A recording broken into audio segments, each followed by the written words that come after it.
पर्यावरण से ही पृथ्वी पर समस्त जीवधारियों का अस्तित्व है। सांस लेने के लिए ऑक्सीजन हमें पर्यावरण की हवा से मिलती है। इस प्रकार जल भी समस्त जीवधारियों के लिए आवश्यक है। यहाँ तक कि हमारी मूलभूत आवश्यकताओं अर्थात भोजन, कपड़ा और मकान की पूर्ति भी हमारा पर्यावरण ही करता है। अन्य जीवों को भोजन भी और आवास पर्यावरण से ही मिलता है। पर्यावरण के प्रकार। पर्यावरण को हम दो भागों में बांट सकते हैं। पहला प्राकृतिक भौतिक पर्यावरण, दूसरा मानवीय सामाजिक पर्यावरण।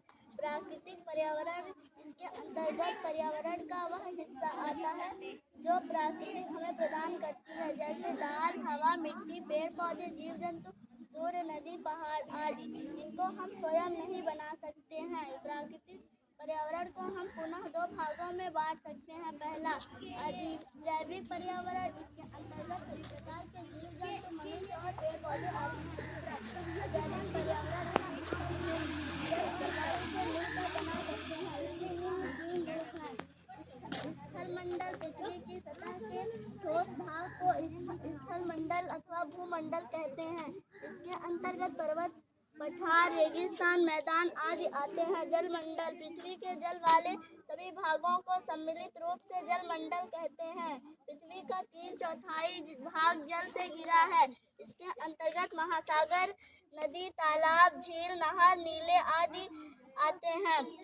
वायुमंडल, पृथ्वी के चारों ओर पाई हमारे आसपास स्थित हर वस्तु जिसका प्रयोग हम अपनी विभिन्न आवश्यकताओं को पूरा करने के लिए करते हैं, संसाधन कहलाती है। उदाहरण के लिए जब हमें प्यास लगती है तो हम पानी पीकर अपनी प्यास बुझाते हैं। पानी या जल एक संसाधन है जिसका उपयोग हम अपनी प्यास बुझाने के साथ साथ नहाने, कपड़ा धोने, सिंचाई आदि कार्य के लिए भी करते हैं। पेड़ पौधे, वनस्पतियाँ भी एक संसाधन है जो हमारी विभिन्न आवश्यकताओं जैसे भोजन, आवास, कपड़ा आदि।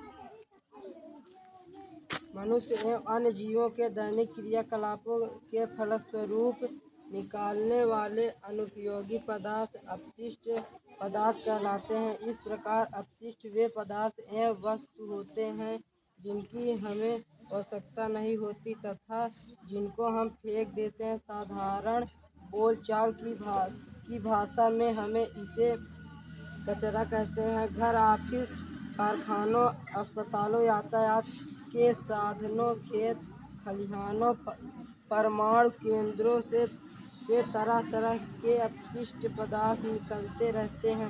ये पदार्थ ठोस, द्रव और गैस तीनों रूपों में। सामान्य रूप से वायु कई प्रकार की गैसों से मिलकर बनी है, परंतु इसमें 99% भाग दो प्रमुख गैसों का है।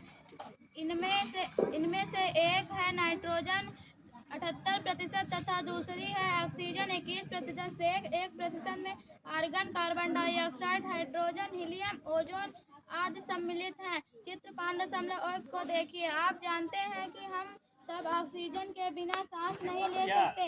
इसी तरह पेड़ पौधे के भोजन निर्माण के लिए कार्बन डाइऑक्साइड और